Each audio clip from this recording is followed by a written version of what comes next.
Testing. Testing. Oh.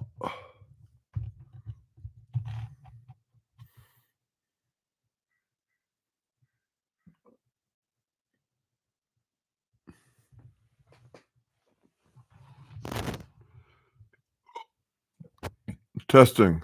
Testing. Testing. Testing. Testing.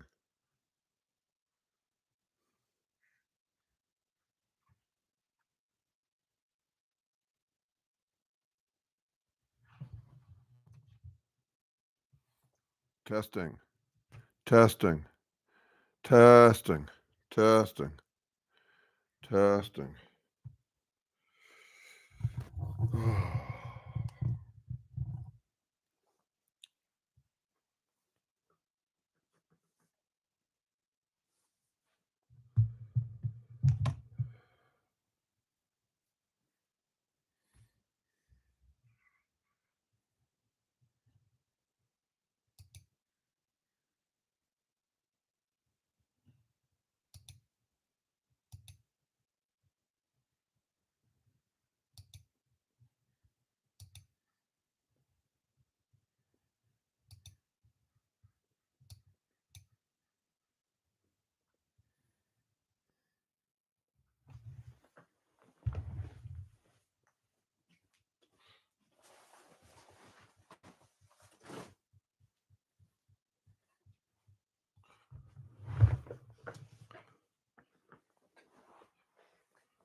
I'm so sorry. The mute button.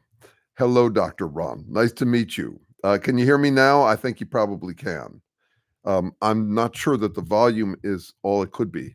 Yes. So, Dr. Ron, are you a doctor really? You don't have to be, by the way. You could call yourself Dr. Ron. But are you one? And I was going to say, or I did say, but into a muted microphone. Um, yes, this is I, some of my favorite comments on the site. Excellent, excellent. Deep respect for a retired family practice physician. That work impresses the heck out of me. I didn't think I had the wherewithal to become an MD. I just didn't think I was smart enough to pull that one off. Anyway, great respect. Yes, some of my favorite comments on my site have been people who say, "Oh, I get what you're doing. You're not just talking about MAGA.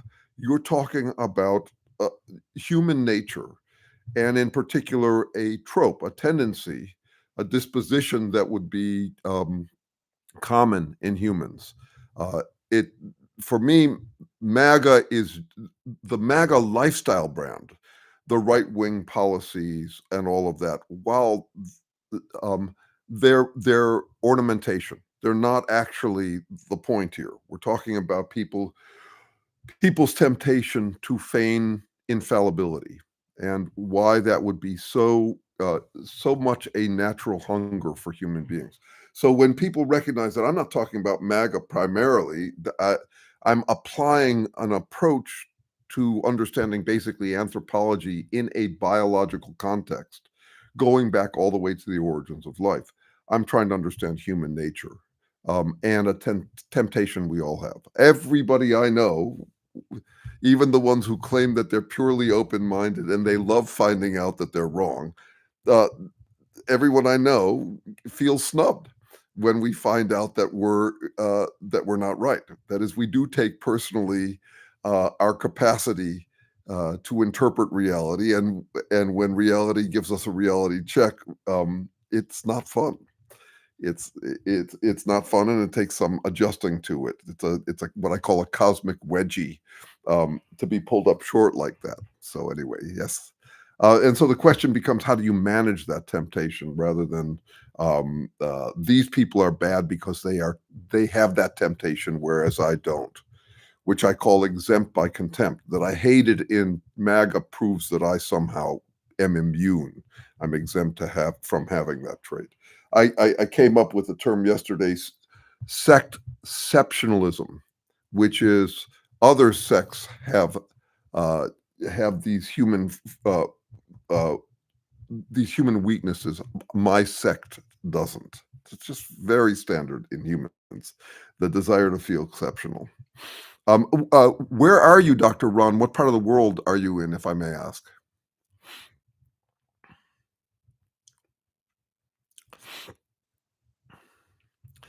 I see. I'm in Portland, Oregon today. I'm visiting my daughter. I have a 34-year-old daughter who lives up here, and I drove up the other day. Um,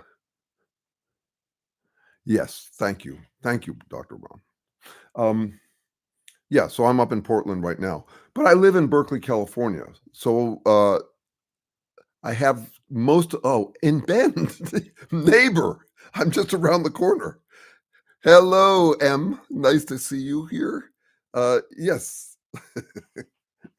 yes, and yeah. So my daughter's fiance is from the Bend area, and uh, yeah, he has much more contact. He had much more contact with this subculture. I had contact with its counterpart. I have most of my contact with its counterpart is the leftist version of it. Um, there are differences between the ornamentation. Some ornamentation makes it easier to pretend that you are infallible. Um, and right wing ones tend to be conducive to that, but it's also prevalent. You can do it about anything. You can just pretend that you've solved reality with any epiphany you get. One of the big insights for me uh, working in the sciences is insight overreach. that there's a tendency when we find a solution to feel like we have solved everything. And so I deal with that quite a bit around the assumption that natural selection is all there is to explaining life.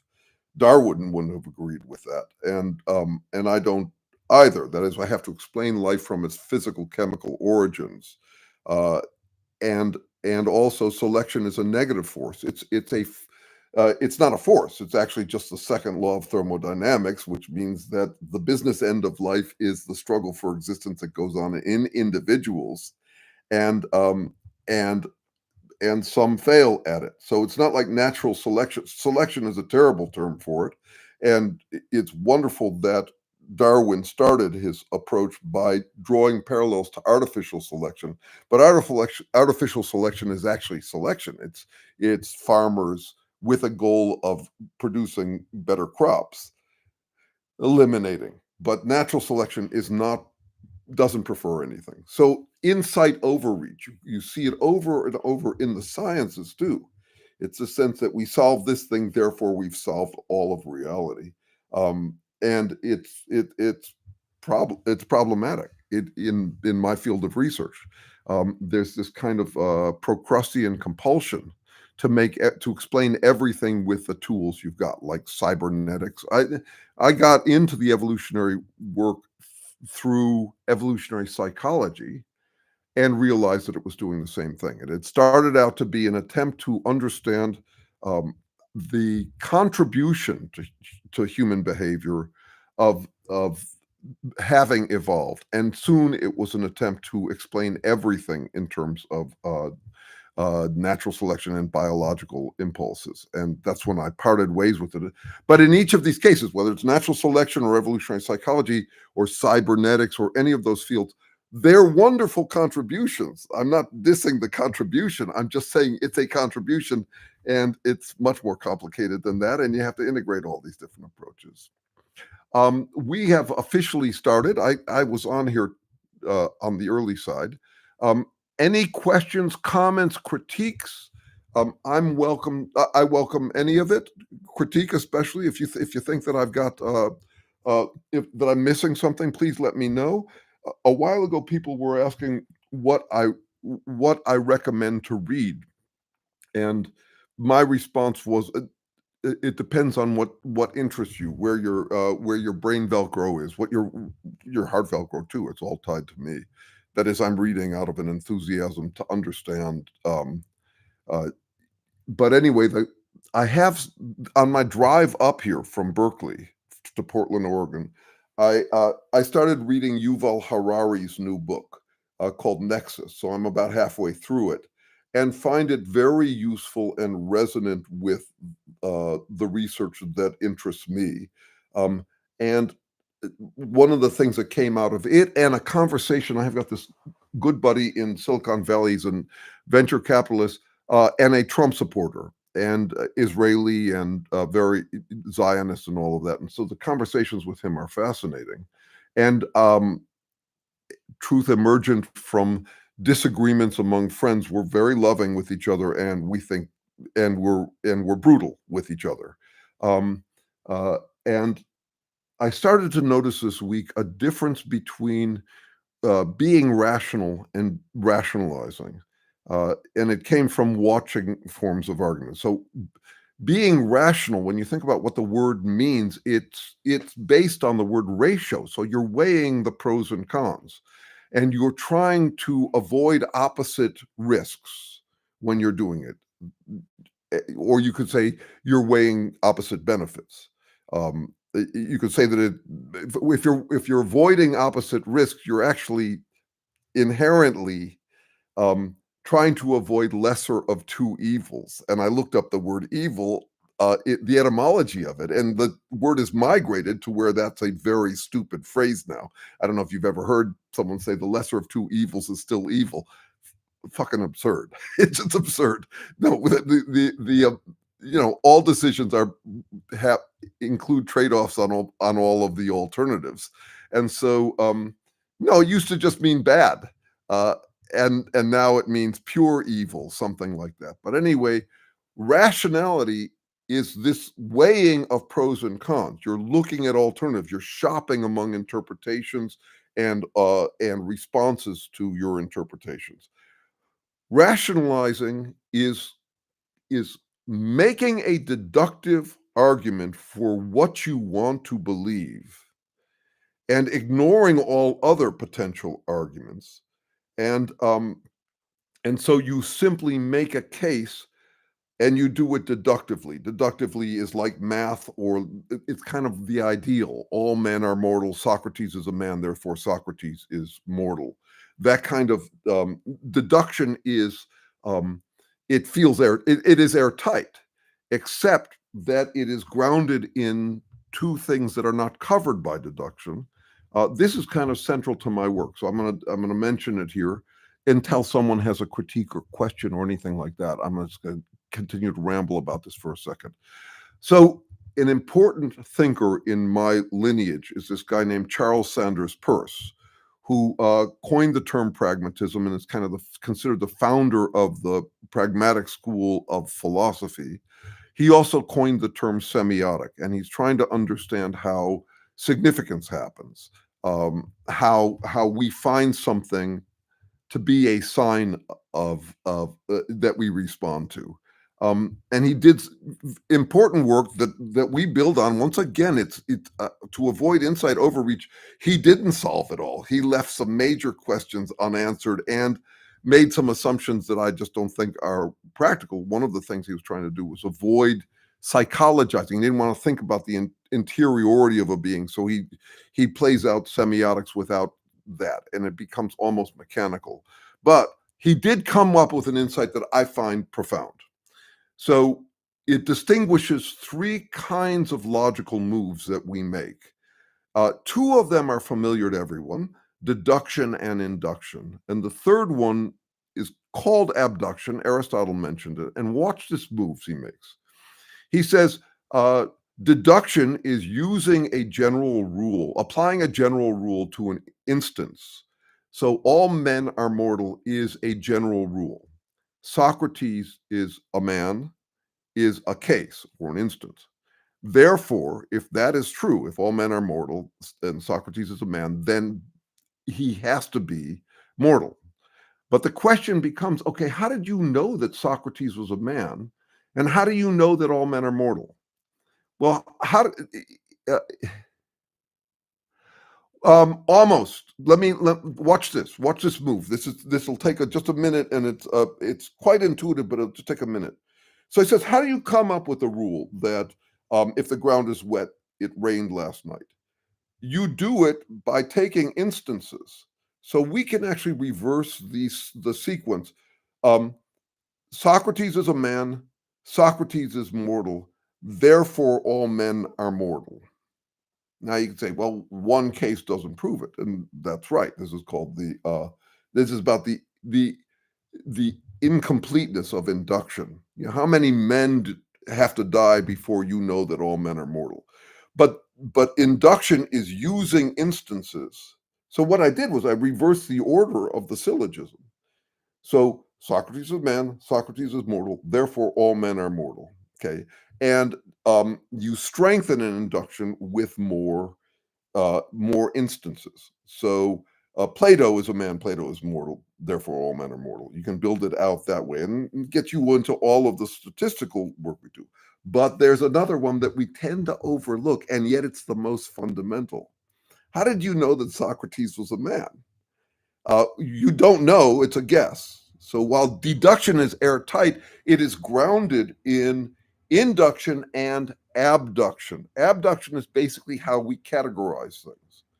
So to do that one, we would say Socrates is mortal, man is mortal, therefore Socrates is man.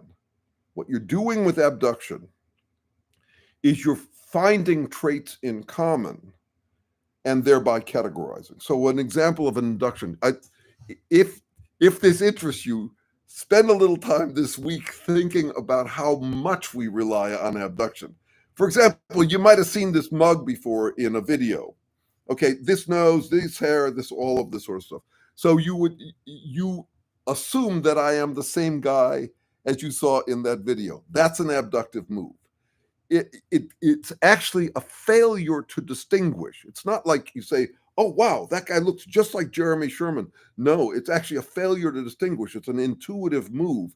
And that's one of the reasons why we don't pay much attention to it. It's so intuitive.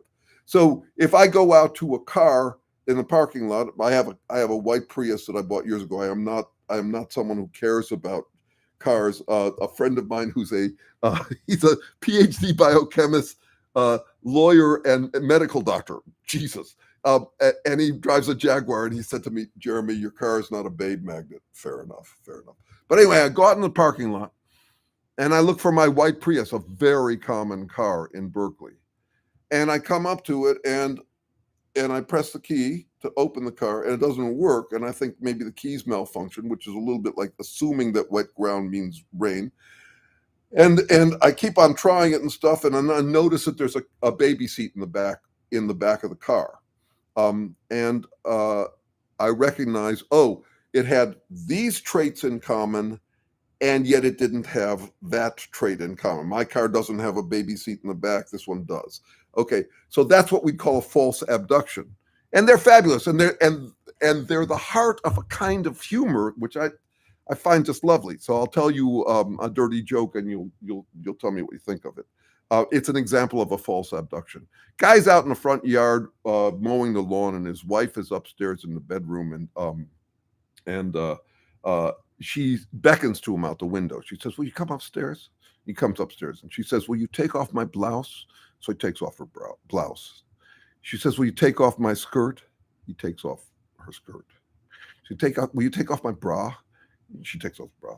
She says, "I don't ever want to see you wearing my clothes again." So what you've got there is a false abduction. Everything was pointing you towards a seduction scene, and then the story flips. So abduction is really fundamental in the origins of life research that I do with Terrence Deacon and crew. We assume that life started with a failure to distinguish. That is that you start with everything is everything, and you have to explain how life evolves the capacity to cut reality at its joints, which is what goes on with abduction. Okay, this is a man, this is not a man. This is my white Prius, this is not my white Prius. You hear it in mystery fiction also. So you've got a suspect and you've got a murderer. And what you're doing is abduction. You're looking for traits they have in common. They both have red hair, they both have motives, but it turns out it was the butler who did it. It's another kind of false abduction. So the misinterpretation of what's going on, all of the movies that play with twins who are, what was it called? The Prestige was an example of a movie like that. There was another one starring Jeremy Irons as a gynecologist and his twin brother. Those kinds of movies, or Twelfth Night is another example of that. So they're all playing with abduction. Now, the reason I bring this up, I don't remember, but I can tell you where it matters to me a whole lot. I think we've been through 2 out of 3 scientific revolutions. And the first scientific revolution was bringing rigor or imposing rigor on deduction. And that would be the easiest one to do. So when you read what Plato or Socrates are trying to do, they're saying, wait a second, we should be able to deduce reality. So it's bringing rigor. Aristotle is who brought refinement to the method. And then since then, there's been tons of refinement to it. But that's about formal methods, math, and logic. And you still hear in us, this is the connection back to what I was talking about before, you hear in us this yearning to think that if we all just crunched the numbers, if we all just did the logic and the math, we would come to the same conclusions. Because deduction gives you that kind of confidence. But all men are ducks. Socrates is a man, therefore Socrates is a duck. Garbage in, garbage out. That's a problem with deduction. But that was a major step forward for us to try to bring what Bertrand Russell calls a peculiarly stubborn attempt to think clearly. The scientific revolution that we think of as the scientific revolution brought rigor to induction. That's what empiricism is all about. And I am arguing that we have yet to have a scientific revolution that brings rigor to abduction, to categorization, um, which means so when I'm talking about people who rationalize, they make a deductive argument as if that's all that's involved, and they simply assume that whatever they started with um, is the law. So Trump is for freedom. Therefore, when Trump says that he wants to imprison, there he is for freedom. And there's another fascinating thing about it. It reminds me of the first sperm that gets to the egg. It's like if you're rationalizing, if you got this hunger to prove that you are right, that the universe or reality is on your side, you're like the sperm that hits the egg, and suddenly the egg closes down. It doesn't want it's not going to listen to anything else. It's found its deductive argument. It's landing there. It's not going to tolerate any other arguments. And I hear this with the trolls all the time. They just come back to they're hammering away on their reassurance. Hello, you guys. Hello, Michael. Great to see you again. So so that's a fascinating human appetite and universal. Any of us would want to do that. It's a way of saying, shut up. I have my deductive argument, but I am saying that science is still waiting. Science itself is still waiting for a way to bring rigor to abduction. And it's a real problem in the life and social sciences. We simply posit factors or gizmos. You can say, well, there's a category in the mind. This is what Chomsky does. He says, okay, I'm going to posit, I'm going to promulgate, I'm going to say that there's a law that human minds have this grammar module in it, and that solves everything. Or that life has a struggle for existence because of DNA, or something. You make some grounding assumption, and we don't yet have a rigorous way to figure out which of these posited forces or gizmos um, is real and which is basically a hand wave. You just say, well, let's assume that there's a law that deals with it. And I do have an approach to the bringing rigor to abduction that comes from studying for 30 years with Terrence Deacon, this Berkeley biologist, biological anthropologist, neuroscientist, who was at Harvard when I met him. I didn't go to Harvard, but he's a gentleman. The guy saw me curious, and we've been jamming together very closely for 30 years. Um, uh, but I was watching his method, and what he does is he cannot posit something. I hereby declare there's this new category I'm going to call whatever. He has to explain it from what precedes it. And that's the heart of the work I do on everything from cradle to grave, from the origins of life, the chemical origins of selves struggling for their own existence, all the way out to trying to understand Trumpists. There's a kind of continuity um, where I don't get to posit those things as abductions. I'm trying really hard to be rigorous in my abduction. And so I think of it as sequidisciplinary work. That is, you have to remember that things happen in sequence. It's very different from multidisciplinary, where you can just draw these metaphors between different fields. It's sequidisciplinary, and it's also what I call emergent reductionism. That is, I can reduce my description or my analysis down to factors that I have explained from what precedes it. Now, how far back do I have to go? In my case, to the second law of thermodynamics. That is, I don't have to go back to quantum stuff. Life is happening at the level of classical mechanics. So I have to explain how you'd ever end up with mechanics like mine, which is both strictly physical work, it's just physical work, and emergent within it is this capacity I have to regenerate myself. Well, there we go. That was a long riff. Okay, let me see. I'm going to take a look for questions here. Will people apply abduction linear in relation to risk? Godix Rex, can you say a little bit more about that question? I'm interested in it. I'm wondering what linearly is with relation to risk. I mean, I could say probably that. So what really drives us, this has also been huge for me lately, is hard for us to guess. We can come up with explanations for what we're doing. We can always do that.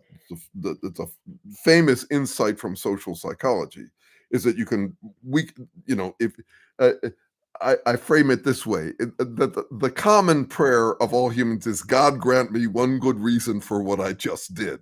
It's a little cynical, and no, I'm not talking about God, but it's like this place, oh, please, can I have some rational explanation for what I did or what I want to do? So we're really good at that. Yes, we apply abduction linearly in relation to risk. If someone asks you, why did you do that thing? It was risky and it didn't work out. You can say, well, I did it for this reason. You pull out the stuff. The question comes down to which is your abduction facile or rigorous? Um, that's that's a big challenge. I can say, well, I had this motive. So I've got this category, and it's usually a virtuous one. So in my case, this is really important to my dealings with Trumpists. Um, I'll get right back to that. But um, I never do anything for just one reason. I It's a cluster flux of reasons, and it never has just one effect. My dad used to describe it as life is like playing piano with oven mitts on. You do something and and uh, and it has multiple effects. I can usually list at least 20 contributing factors to me doing anything.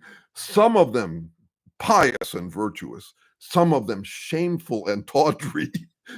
Okay, so when you're talking to a Trumpist, they always talk with this purity about what they're doing and this impurity about what you're doing. They psychologize the shit out of us. They always go meta and talk about character, including the character flaw of us attacking character. It's all, I mean, this is the advantage of hypocrisy. This is why hypocrisy is so seductive, is that when I do it, it's good. When you do it, it's bad. So the amount, even this last week, of Trump trolls who come on and say, you people generalize and things like that, and they can't see it. They don't want to see it. Why would they want to see that? So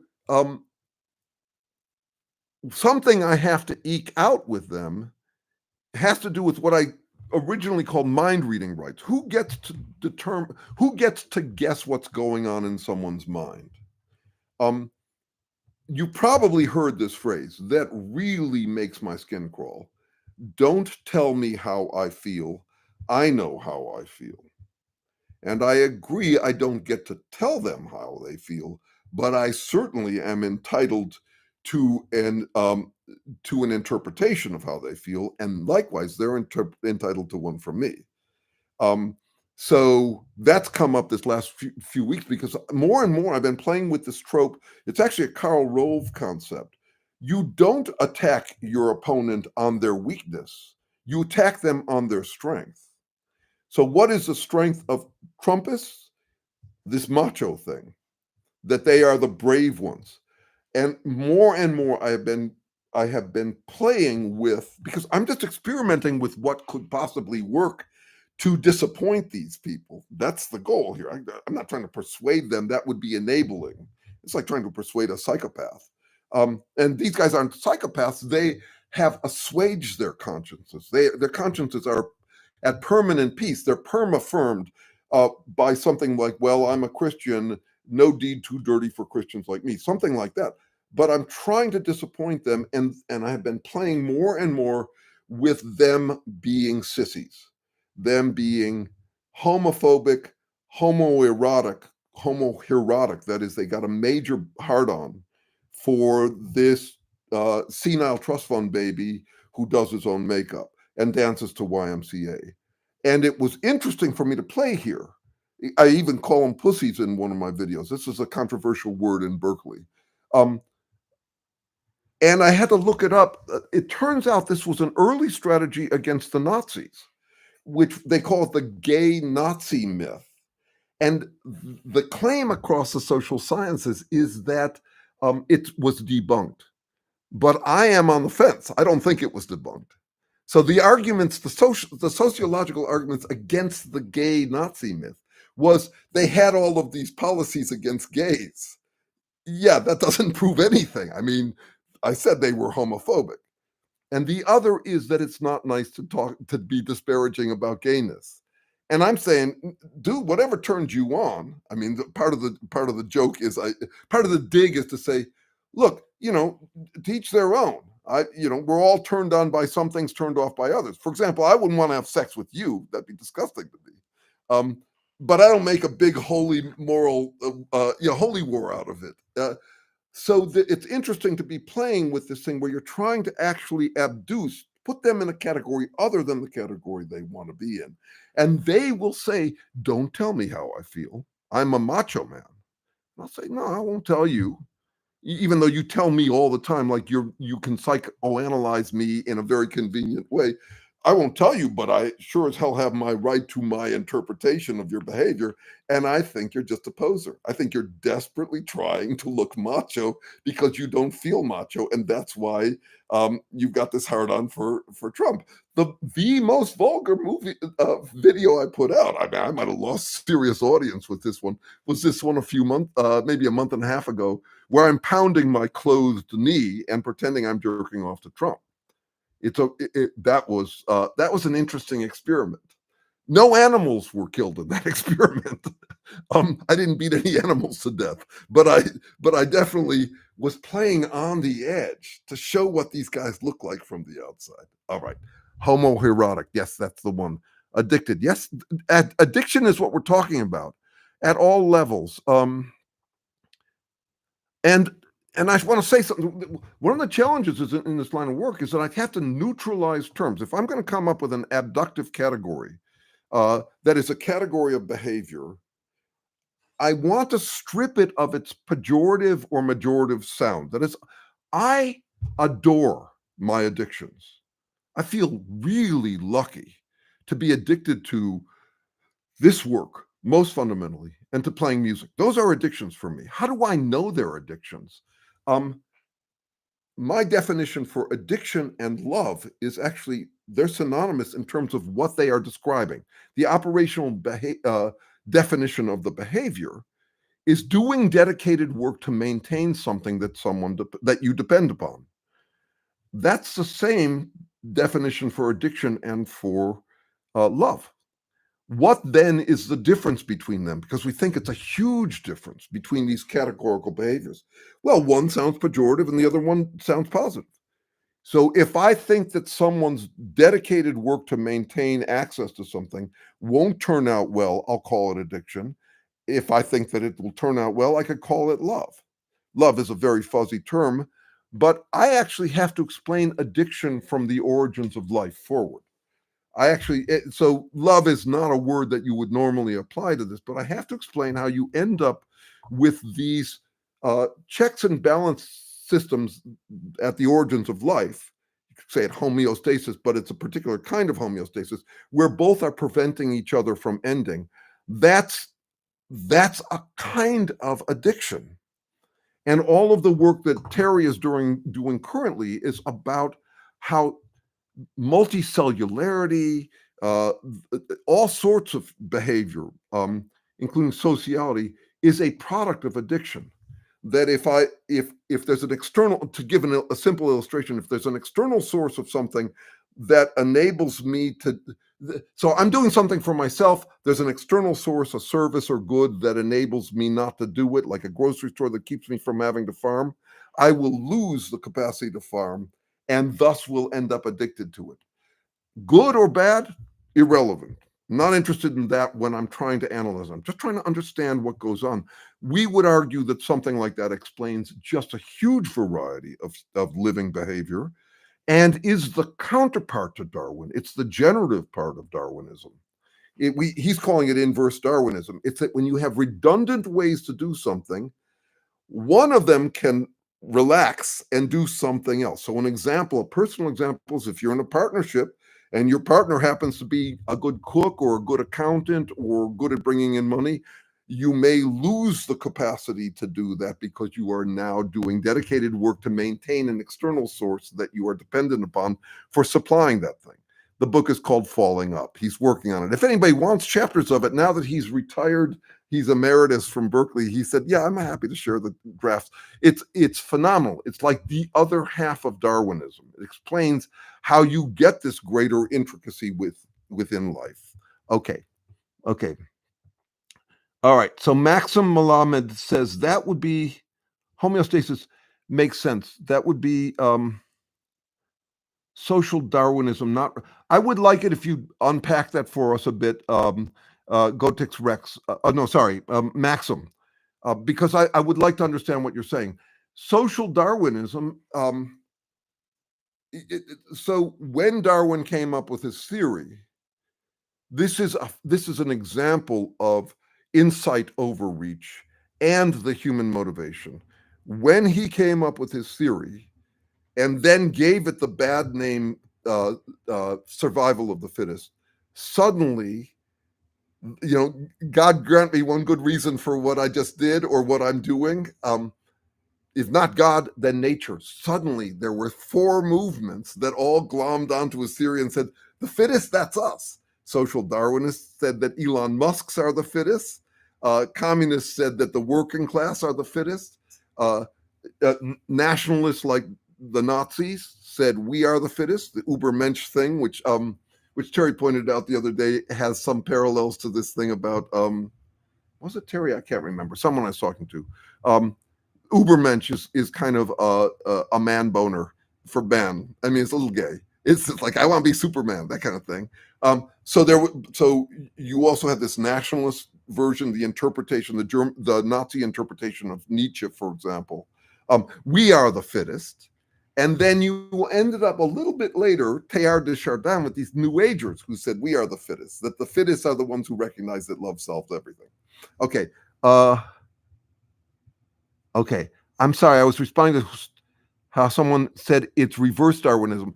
Yeah, we've been playing with the names. What's inversed about it is that actually you start with this interesting thing about life. That is, we cannot, for us to survive the second law of the thermodynamics, that everything degrades, that any constraints will become deconstrained over time. If you pour milk into coffee, they're constrained in their separate parts, but that diffuses and they become mixed up.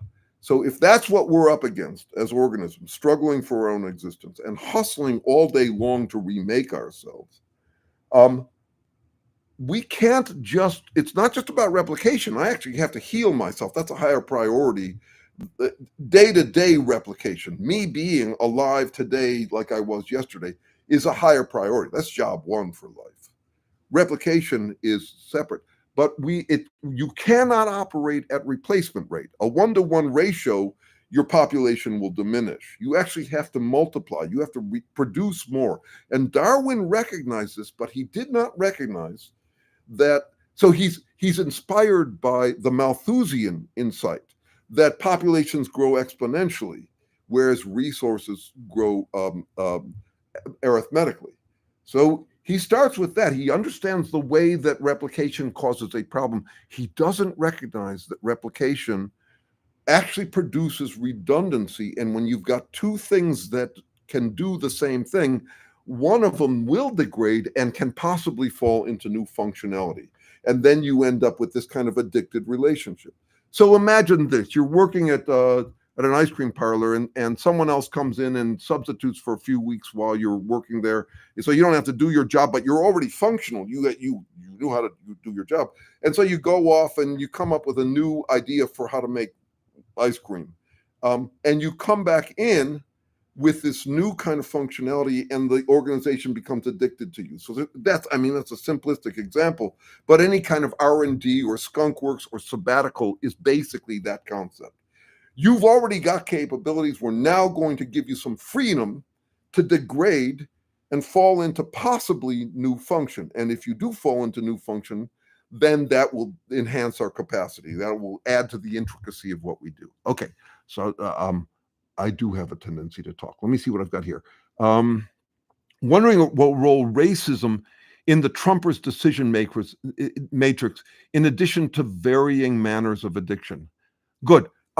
Thank you, Frank. Frank. So it's got all sorts of roles, I'm guessing, but here's my sense of it, or at least something I'd like to contribute to that discussion. See, I don't think that Trumpists believe in any of the things that they claim to believe in so severely that it trumps all other considerations. I don't actually think that at the ground level they are racists. I'm not defending them. I think that their behavior is extremely racist, but I want to play with something that I think is an interesting aspect of it.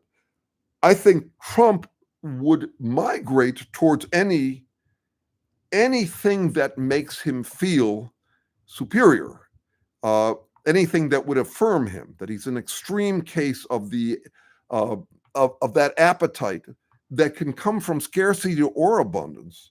Whether you're deprived or spoiled, you can get into this habit of just wanting to say, that makes me smart, I'm better. And so you simply gravitate to whatever audience. Now, there's another aspect of it. You ever been to a party and you see someone there who is handsomer or more attractive than you, is further along in their career, had some big success, and had this kind of unconscious urge to come up with a reason why they're flawed. Yeah, they got that, but they're not this other thing. It's a kind of sour grapes. No, it's not like sour grapes. It's different, but it's still a way to feel better. Now, if you've ever felt that, you can extrapolate. You can do that in bulk. You can come up with ways.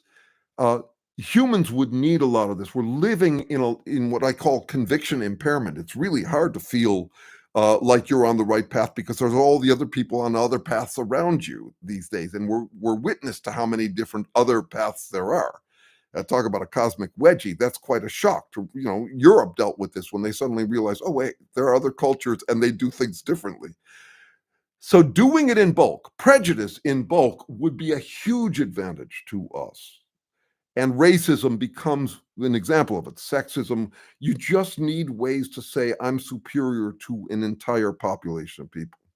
It's interesting. I happen to be childhood friends with a woman who got to the very pinnacle of work in social psychology on racism. I mean, just the biggest name in it. And I asked her about this. Is there anybody doing research on the prejudices or bigotry as a bulk version of that kind of competitive thing that we do one-on-one when we see someone who's got chops we don't, like at a party? And she said no. Now, whether she understood my question, there's another question, but I haven't seen much research on that. So are they actually racist? I would say sure. In that, and also that racism would be a very likely scapegoat. And I had to coin the term scapegoat because scapegoat tend to focus on the goat in question, like the Jews were scapegoated. But what are we doing it for?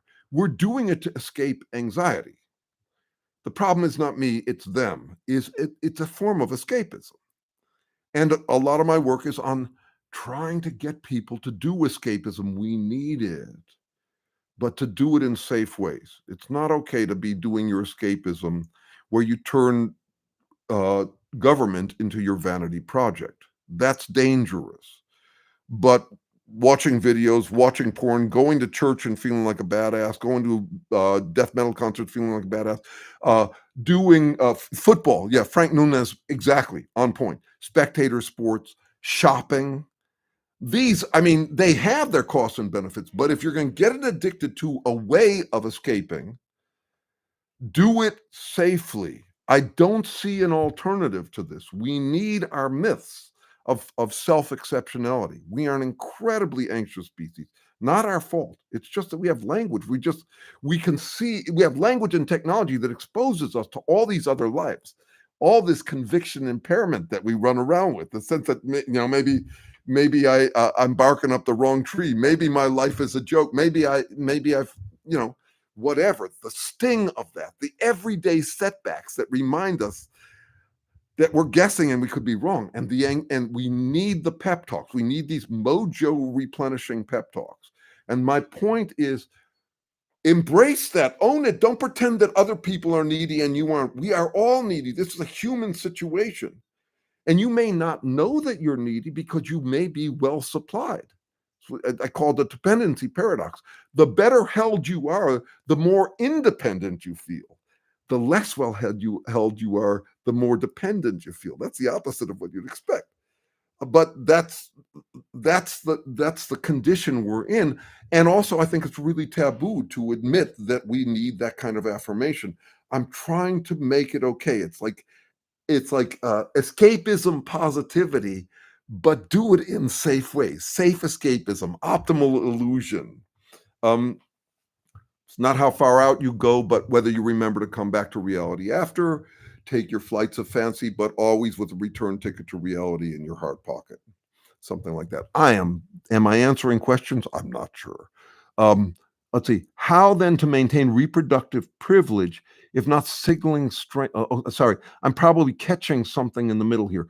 How then to maintain reproductive privilege if not signaling strength to potential mates, though? Sorry, I may be missing the start of this. Um, let's see. Racism as a possible expression of opportunism. Yeah, yeah, that's right. Frank, when you said racism as possibly an expression of opportunism or suppression of competition, nailed it. That's what I'm talking about. Or as semi-self-propagating in group, pressure to conform, ostracization, avoidance, power building through cooperating. Totally, that's right. So there's also the social effect of it. In one of my recent videos, in which I'm basically confessing to what I think is actually going on inside a Trumpist. I'm saying I do this, all my buddies do it. I'm just going along with it. Um, I do make this distinction. There's belief and then there's relief. Some of my greatest admiration goes to people who say, no, I believe in scientific progress, but I relieve in church. And then recently I realized that there were actually two versions of relief. And this is too cute with language, but there's relief, which is I relieve by conforming to the local standard. That is, I relieve my tension by going along, I'll have whatever they're having, kind of thing. And the other is me leaf, which is I relieve by feeling at odds, like the iconoclast, uh, like the uh, like the outsider within my group. So someone writes to me, says, "What should I do about my friends who believe in flat Earth?" And I say, "I don't think they believe in it. I think it's me leaf. That is, they're enjoying the sensation of people trying to persuade them. It's a form of attention and affirmation." You might be getting the same thing from these undecided voters. You look at the undecided voters, I think they're having fun. They're suddenly stars because they're saying, well, I don't know. Okay. So we need Archie Bunker after all. We do. And there was something kind of benign about him. That is, you could say we all have an internal Archie Bunker, maybe a different lifestyle brand, but that appetite to disdain is, I think, half of what's driving Trump. So they're all the Trump wannabes. He gets two kinds of attention. And they're both versions of what I call scornography. It's the self-affirming, like pornography, of scorn. So there are the people who want to be like him and be as masterful at scorning as he is. And then there are all of us who revel in how we would never be like him. So that combination feeds him well. Okay, I'm an atheist, but I like to. Yes, and I'm an atheist, and I make up religions. I've made up four so far. It's a fun thing to do.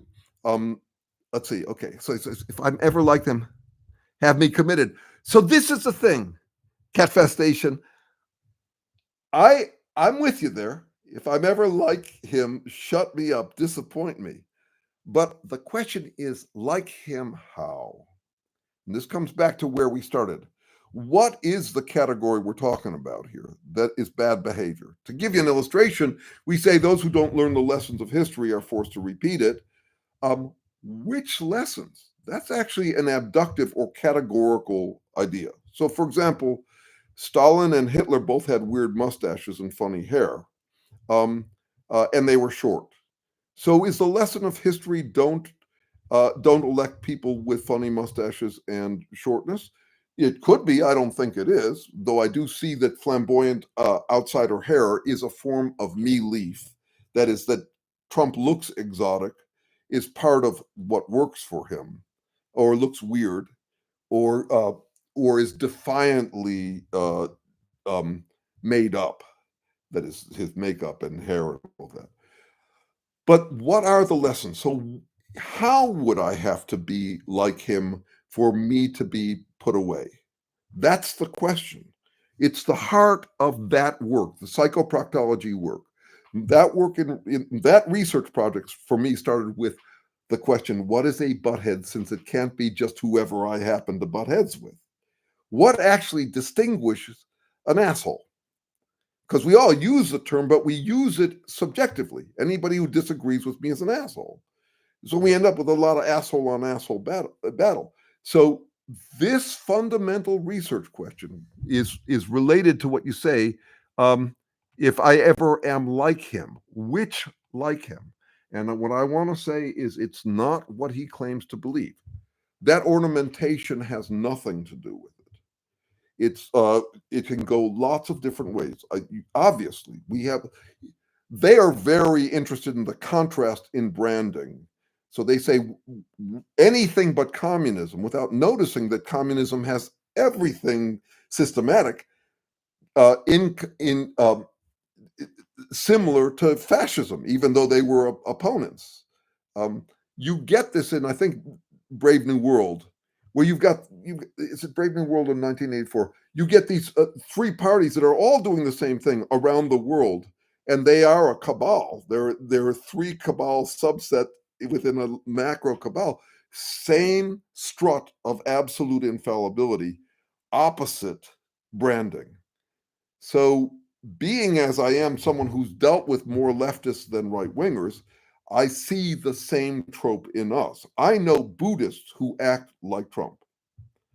And the question is, how far do they do it? Because, everybody needs their affirmation, but this sense that you've solved reality and you no longer have to think, the be here nowness of Trump is phenomenal. I mean, the guy is downright Buddhist in that sense.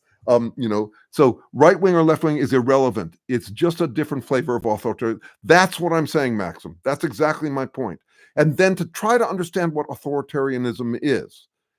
And that's where I would recommend this book by Yuval Harari. I read the first two. Yeah, it was two. And I thought they were okay. I didn't think he did a great job. And I'm not sure he's over this.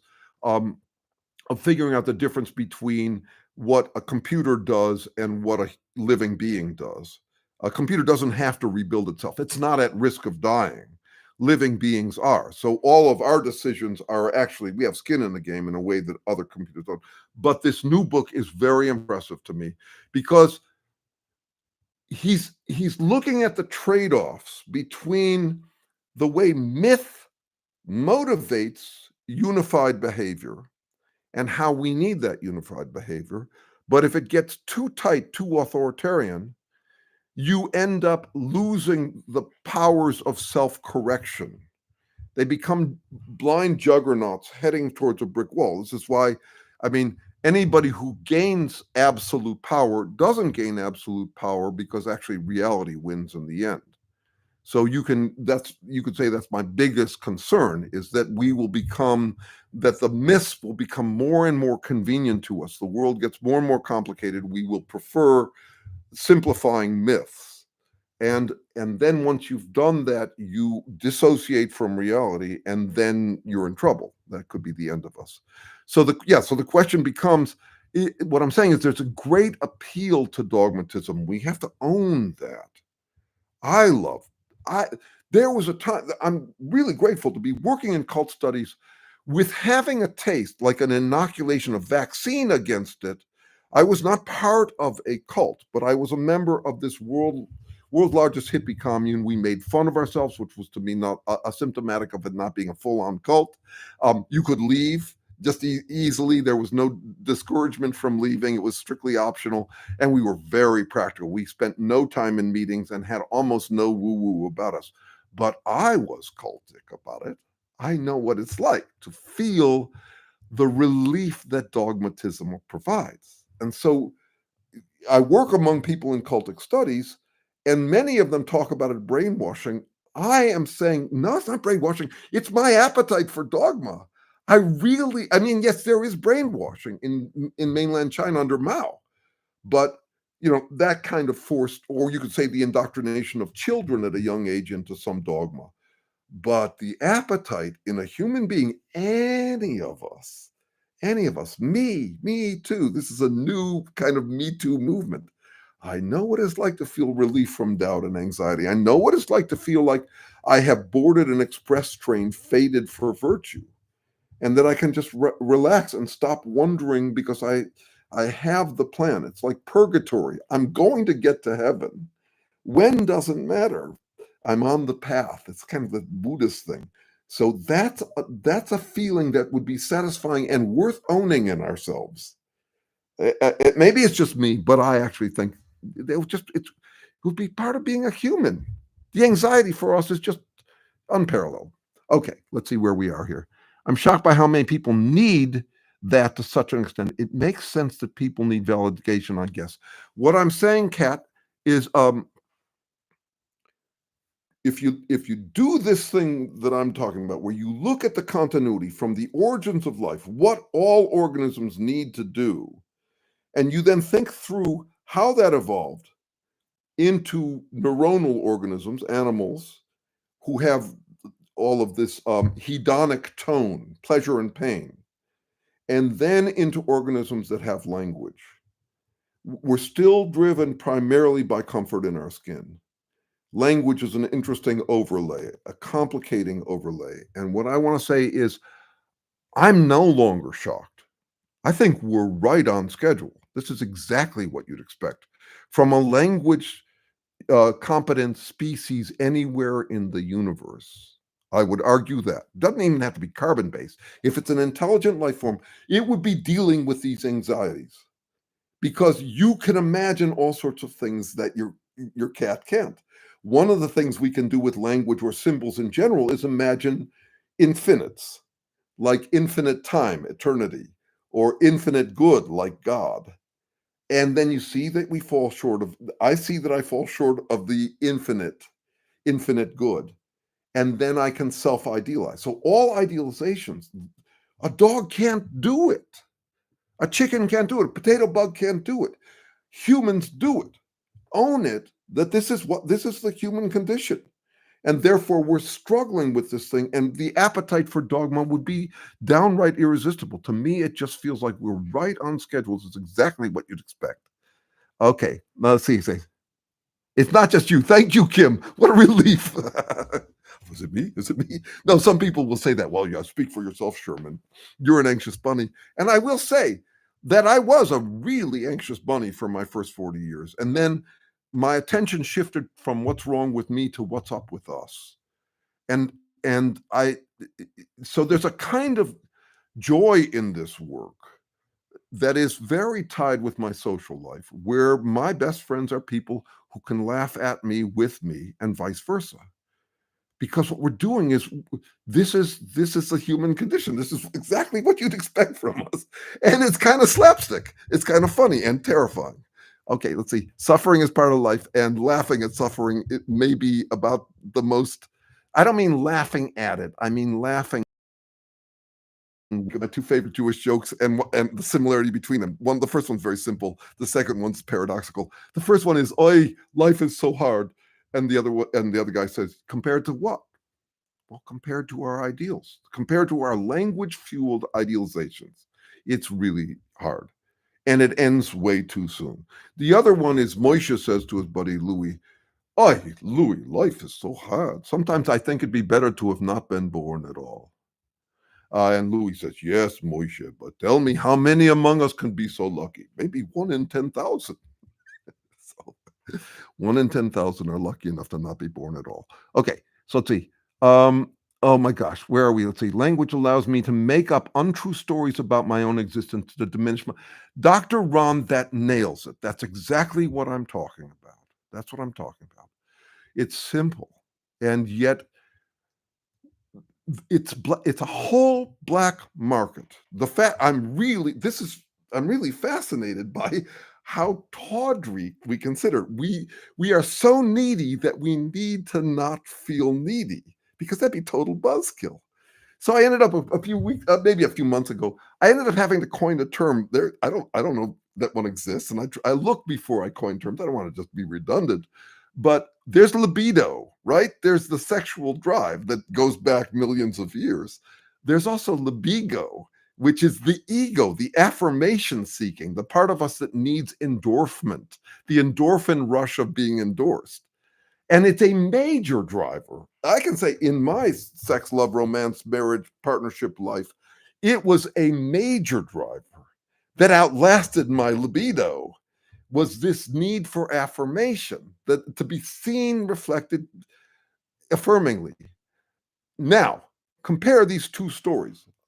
A guy's talking to his bros and he says, yeah, I need to find a partner because I need to get more sex than I'm getting. And the other one is, yeah, I need a partner because I get needy and I need someone who affirms me. Which is the more embarrassing story? Libido is actually harder to admit to. And that was what was controversial for me in making that video where I'm jerking off to Trump. Jerking off. I just read this wonderful history of social standards around masturbation, and it was in the 1700s, early 1700s, that it became the scapegoat for all illness, all affliction. It became a serious problem. This is a rigorous academic historian who's just analyzing, and I love to read. It's like poetry to me to read someone who's analyzing without advocacy. He's just trying to understand humans. And he makes a case that I find very credible, and was kind of my intuition going into it, was that in the 1700s, fiction was finally becoming popular, the diversity of fiction, which was terrifying in a way to the church, which has always tried to snuff out the competition for fantasy. But it also made us recognize that we can each imagine we all can become legends in our own mind by different means, and that we're now dealing with a plurality of fantasies, and that so there was a way in which masturbation was an indicator of that. And the embarrassment of being caught masturbating is basically what I'm talking about, is as a kind of embarrassment I'm trying to inflict on the Trumpists, because I just think that it's masturbation. And it's great. Self-love is important, but get a room and don't let it go to your head, and don't turn government into your vanity project. That's the only thing. Dr. S, how do we know we're not just reverse Trumpers? That is my question. What if we're doing the same thing, jerking it mentally to make ourselves feel better? Isn't that why woke is a dirty word? I would not say that's why woke is a dirty word. And I think of woke as a contronym. A contronym is a word that means two opposite things. So the reason, this is my perspective, could be wrong. The reason woke is a dirty word is that anything that looks good about the opponents to Trump, they turn into a bad thing. So being anti-fascist, Antifa, suddenly, I mean, a violent reaction to it, to where we're now loath to say that we are anti-fascist. So it's just a formulaic, robotic thing. If it sounds bad about them, it's actually good. If it sounds good about us, it's actually bad. But what does woke actually mean? I think it goes back to Plato, the red pill. It means seen the light, that I've woken up, that I am now solved reality, and am now in a position of authority. It's like leaving Plato's cave and seeing reality in full. And I think it's a really dangerous, stupid idea that keeps on showing up because of this fundamental appetite in us. As Frank says, It's the confirmation bias as a solution to all of your problems, whereas confirmation bias is actually a problem we all have to manage. So once you've done that, you say, I have seen the light. Again, the brand doesn't matter. And it's a funny choice of words because I wake up every morning. I woke up just a couple hours ago in this very room, but I'll be tired again tonight. It's not like you wake up once and for all. Anyway, there's that. But to your wonderful main point, Maxim, I made that series, 9 videos, how to roll trolls and stump Trumpists. And then I launched a series, Irony as Your Superpower, which is an ironic title. And I'm dealing with exactly the question that Maxim addresses here. I start by framing up the paradox of things that we say. For example, I have friends who imply, they would never say it outright because it's so obviously flawed. I hate hate, which proves I don't hate. Okay. And I'm dealing with it with the appetite. So woke is about claiming you have the last word. And the entire series on irony, which is harder work than the prior series, because you're kind of lost in this hall of mirrors when you're dealing with irony. But the last word paradox is the heart of it, which is that words compel humans to claim last words that further words undermine, that further words make impossible. So the heart of it is, where do you get off? If you can argue about arguing and any point you make can be countered by a counterpoint, how do you deal with that capacity for infinite argument? And it's actually, so that's the social, personal, heartfelt equivalent of Gödel's incompleteness theorem, is that I would like to claim I really need last words. For example, I actually need to know what I'm going to do today. I need a plan. I need a goal. I need to focus. I can't do just everything. And anything I do could potentially be the wrong thing to do. And it makes me anxious. So how do I deal with that? And that gets to Maxim's point. I'm trying to figure out, okay, we can all gloat about how douchebaggy the Trumpists are.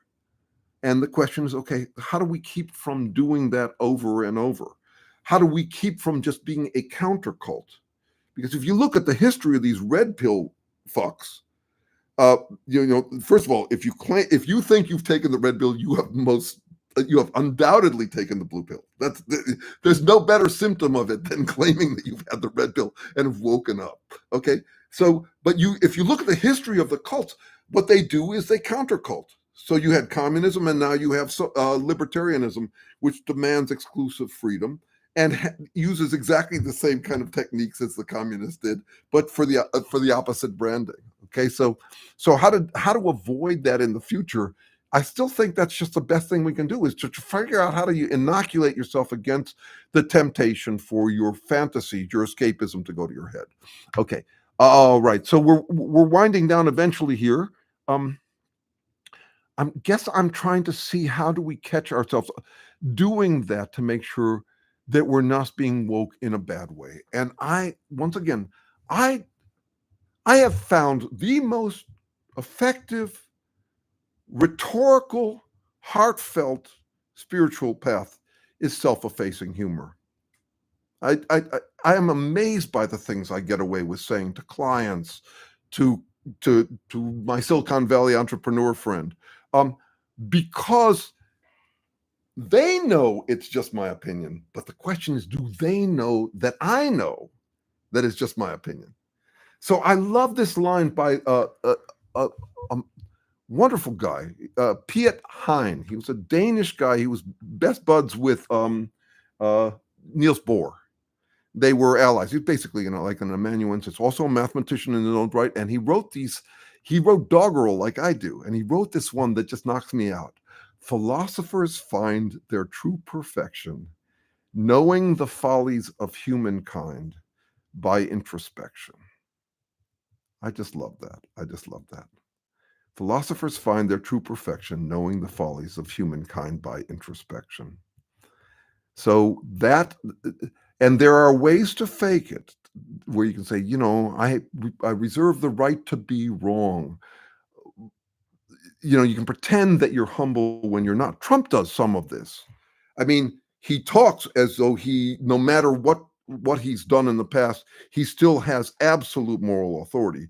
But he does ape the sounds of sometimes. He says he does use subjective qualifiers sometimes, but they don't sound subjective. So how do you actually demonstrate that you know that you are guessing? And I think it probably comes easier in a way to Jews. I don't know. And not to all Jews. Good Lord, some of us are the most dogmatic.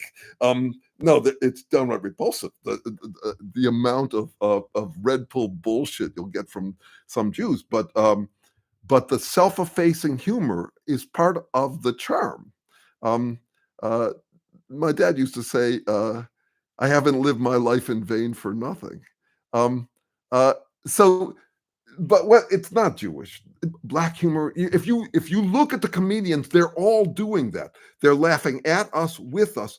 Not all. A guy like Gutfeld or Dane Cook, they're laughing at you, or Tosh 2.0.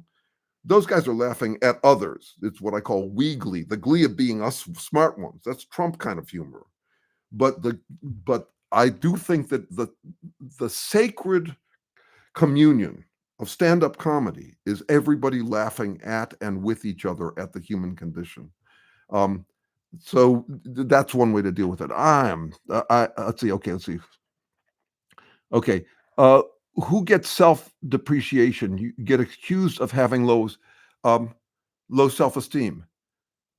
And yes, so notice that low self-esteem is seen as a bad thing that other people have. It's a failing of deficient minds, is one way to think about it. Um, and yet look at the opposite side of it, because we're just all dealing with opposite pairs. So pride is a funny word. We use it as if it's a badge of pride to have pride. I'm really proud of this. But we also use it as one of the 7 deadly sins. I think that's a useful contronym too. What do we mean by it? So yeah, I have low self-esteem. I think humans do. Um, and I deal with it through this kind of ironic humor. And no, it's not a superpower. There are no superpowers. That's the point. Okay. All right. Let me see what I got here, because I'm going to wind up soon. If someone wrote something that I ruthlessly and heartlessly neglected that I should be getting to, let me know. Yes. Let's see. Okay. I'm just scanning past things. Yeah, woke equal enlightenment. Gotik says that's what I'm talking about. That's what it means, and it's been branded to every. I mean, lifestyle brands, one after another. They all deal with that.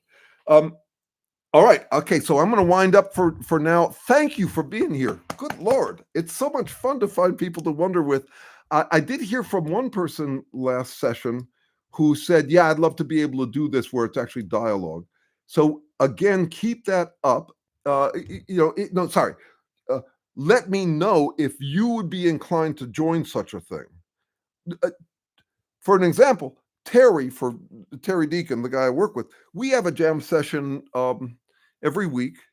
It's maybe 20, 25 people getting together on the science side of stuff. People can join. It's not hard. And it's people from all over the world. They join by Zoom or they show up at his house, and then afterwards we go out to dinner. But that's a great kind of conversation. And I don't want to be at the advantage where I get to talk too much and everybody else just gets to type. I like the balance in conversation. So email me if you've got that. Email me if you've got a specific thing you're wondering about. I've been writing for 30 years now. It's like talking for me. So it's not hard for me to get around to writing something back that would be my contribution to thinking through something that is on your mind. So feel free to get in touch. I'm js@jeremysherman.com. Thank you guys for being here, and I'll do it again in 2 weeks, and we'll see who shows up. All right? Take care, you guys.